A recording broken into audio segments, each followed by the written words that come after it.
언론이 오죽하면 그동안 얼마나 많은 문제들을 보여왔으면 시민들이 이런 표현의 자유를 옥죄는 법안에 지지를 하는 면이 있을까? 과도한 표현의 자유를 침해할 수 있는 규제를 비판하고 견제하되 언론 스스로도 우리가 과거에 했던 말을 잊어먹고 혹은 잊으려고 하고 사실을 왜곡하고 이 문제가 드러났음에도 다시 언급하지 않고 못 봤던 것처럼 원래 없었던 것처럼 이어가는 이런 보도에 대해서 다시 한번 고민해보고, 무엇보다 진실이냐 거짓이냐를 떠나서 특정인들, 힘이 있는 사람들, 경제인들, 기업인들, 정치인들의 이해관계만을 대변하는 그런 목소리 자체에도 우리 언론을 향한 비판의 목소리가 나오고 있는 게 아닌가?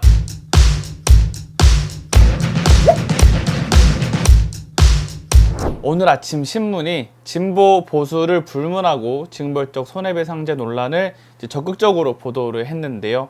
이 와중에 이 비슷비슷한 보도가 쏟아지는 와중에 이 징벌적 손해배상제와 이 언론사가 평소에 하고 싶었던 말을 좀 끼워넣고 있는, 이 끼워넣기를 하는 언론사가 있어서 오늘 한번 살펴보도록 하겠습니다. 오늘 아침 신문은 이 징벌적 손해배상제 논란을 다루는 기사들이 정말 많았는데요. 대표적으로 중앙일보 3면 기사입니다. 이슈 거여 입법 독주, 여당 언론의 징벌적 손해배상 이달 도입, 야당 언론 협박법이라는 기사를 썼고요. 조선일보도 여당 언론 네이버 구글까지 징벌적 손배 처벌 기사를 쓰고, 권력자가 법 이용해 비판 억압, 야당 기자협회 시민단체 일제히 반발, 이런 기사가 이어지기도 합니다. 친여 성향의 전국 언론 노조도 성명을 내고 반발했다, 이런 표현도 있기도 하고요. 한겨레에서도 언론 포털도 징벌적 손배 악용 방지책 없이 입법 속도, 이런 기사를 냈습니다.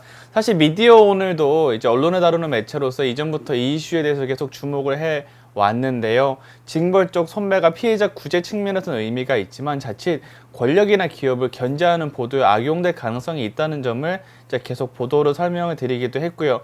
또 이번 법안에 같이 제시된 패키지 법안으로 묶인 법안들을 보면 가짜뉴스를 처벌하는 법들이 상당히 많습니다. 그런데 포털에 있는 것들이 가짜뉴스인지 아닌지 판단하기가 좀 모호하다. 지금 여당이 방심이나 언론중재위가 가짜뉴스를 이 기준을 제시하겠다는 법안을 냈는데, 사실 이것도 예전부터 논란이 됐던 게, 이 방송통신심의위원회는 여당 의원들이 더 많은 기구이기 때문에 과연 제대로 심의를 할 수 있을까라는 의문이 있고, 실제로 박근혜 정부 때 매우 편파적인 심의를 해서 이 제재를 했지만 법원에서 엎어지는 MBC PD수첩 광우병 편 같은 경우도 이제 대표적인 그런 논란의 사례가 되기도 했었죠. 그래서 가짜뉴스 기준이 모호하기 때문에 좀 악용될 소지가 있고, 누가 판단하느냐 문제다라고 이런 점을 좀 지적을 드렸고, 그래서 이 나경원 의원 자녀의 이 부정입학 의혹 같은 경우에도 선관위가 제재를 했었거든요. 근데 이후 재판에서 엎어지는 결과를 보면 이런 식의 이 단기적으로 가짜라고 판단해서 규제를 하는 게 얼마나 좀 위험한가 라는 점을 좀 드러내기도 했습니다. 그런데 오늘 이런 면에서는 제가 좀 공감을 하는 면이 있지만, 한국경제는 다른 신문들과는 좀 다른 포인트를 짚어서 기사를 냈는데요. 한번 살펴보겠습니다. 오늘 한국경제 1면입니다. 소송 부추기는 여권발 입법 쓰나미라는 기사입니다.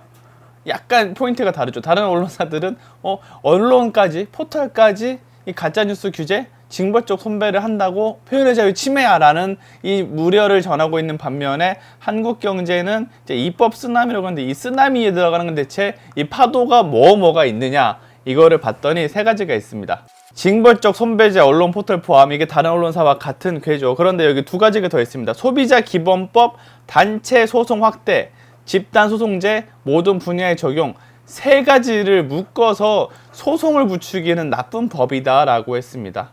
일전에 제가 기사로 설명드린 적도 있는데요. 한국경제의 지분구조부터 간단하게 보고 넘어가겠습니다. 한국경제의 2015년 지분구조입니다. 지금은 물론 다소 차이가 있을 수는 있는데, 이 신문이 어떤 지배구조를 가지고 있는지 살펴보자는 취지에서 좀 설명을 드리자면요. 현대자동차 20.55%, SK텔레콤 13.8%, LG 14.03%, 제일모직, 삼성물산, 삼성전자, 이런 순으로 되어 있죠. 한국경제에 대해서 잘 모르시는 분들이 있던데, 한국경제는 전국 경제인 연합회죠. 전경련의 이 회원사들이 출자해 만든 신문사입니다. 한국의 언론사들, 보수 언론, 경제신문이 다 친기업 아니냐라고 하시겠지만, 한국경제는 그 중에서도 태생적으로 좀 독보적이고 지배구조 자체가 좀 그런 면이 강하다라고 볼 수 있는데요. 그래서 오늘도 우리가 흔히 조중동이라고 말하는 보수 언론들과는 다른 결로 이 문제에 접근을 했다고 저는 생각을 합니다. 이 징벌적 선배제 언론 포털 포함해 표현의 자유 이슈로 제기를 하고 있지만 결국 한국경제가 얘기하고 싶은 거는 이 징벌적 선배제 자체가 확대되는 거, 그러니까 기업을 대상으로 확대되는 거 플러스 알파로 집단소송제와 소비자 기본법에 대한 고민, 여기에 대한 우려를 담고 있다고 할 수 있습니다. 그러면서 부제에 이렇게 돼 있죠. 보상금 노린 기획소송이 남발된다. 기업 도산 땐 누가 책임지나? 세상에 소비자 이용자가 있고 기업이 있다면 철저히 기업의 관점을 대변하고 있는 이제 기사 포인트라고 할 수 있습니다. 근데 사실 이 기사가 좀 너무 나가면 있는 게 징벌적 손배제는 사실 지금 정부 여당이 이제 당론 차원에서 강력하게 추진하기 시작한 이슈인데 여기에 묶여 있는 다른 법들, 이 소비자 기본법과 집단소송법 개정안 같은 경우에는 아직 이렇게 적극적으로 추진하고 있는 단계는 아니거든요. 이거를 마치 묶어서 이제 당장 추진되는 것처럼 하고 이름도 소송 남발 3법의 입법이라는 이제 프레임을 씌우기도 했습니다. 그러면서 이런 우려를 담죠. 경제계에서는 소비자 소송 남발을 불러올 수 있는 정부의 입법 계획에 큰 우려를 전하고 있다. 과도한 손해배상으로 기업이 도산하면 누가 책임지나? 이런 지적을 전하고 있기도 합니다. 그리고 팔면기사로 이어지죠. 집단소송 10개, 배상 5배까지 경쟁하듯 기업 옥죄기법 쏟아내라는 기사를 쓰고 있습니다. 소비자기본법 개정안이 간접 피해만 있어도 소송을 할 수 있어서 소송을 낼 수 있는 단체도 확대되는 그런 문제가 있다.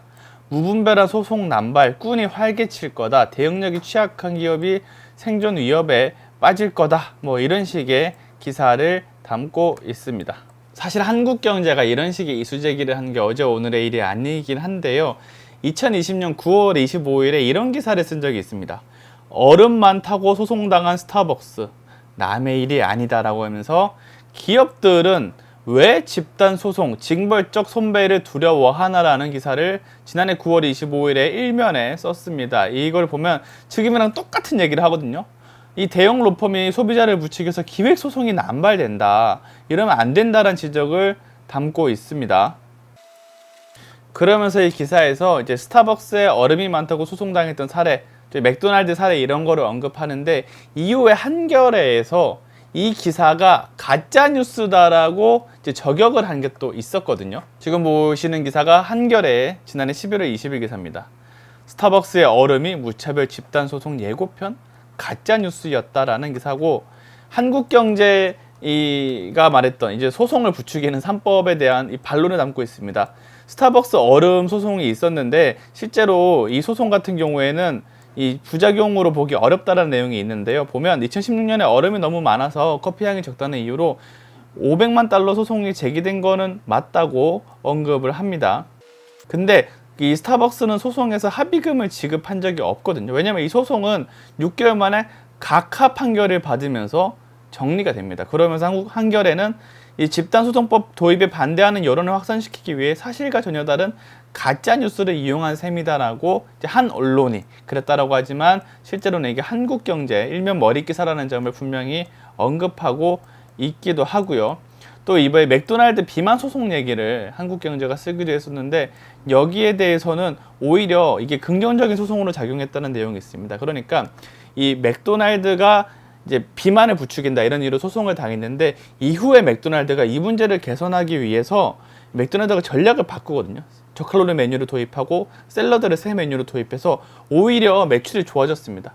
그러니까 소비자가 집단 소송을 해서 이게 문제고 기업이 망한다는 포인트가 아니라 기업의 문제점들을 소비자가 소송을 통해 제기를 했더니 기업이 개선을 해서 오히려 소비자 인식도 좋아지고 기업 차원에서도 전화위복하는 계기가 됐다고 언급하고 있는 것이죠.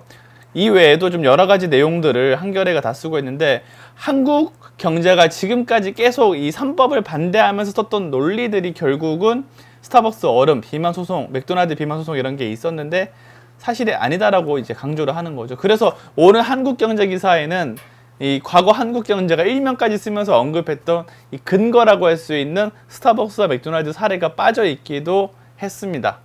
그러니까 단순히 기업의 이익만 대변하느냐 이런 거에 대한 포인트도 있지만 이 한겨레에서 이미 팩트체크라인 사안들을 좀 보면 과연 이 법들이 우려스럽기만 할까라는 점에서도 좀 비춰볼 필요가 있다고 생각을 합니다. 다시 한국경제 일면 기사로 돌아와서요.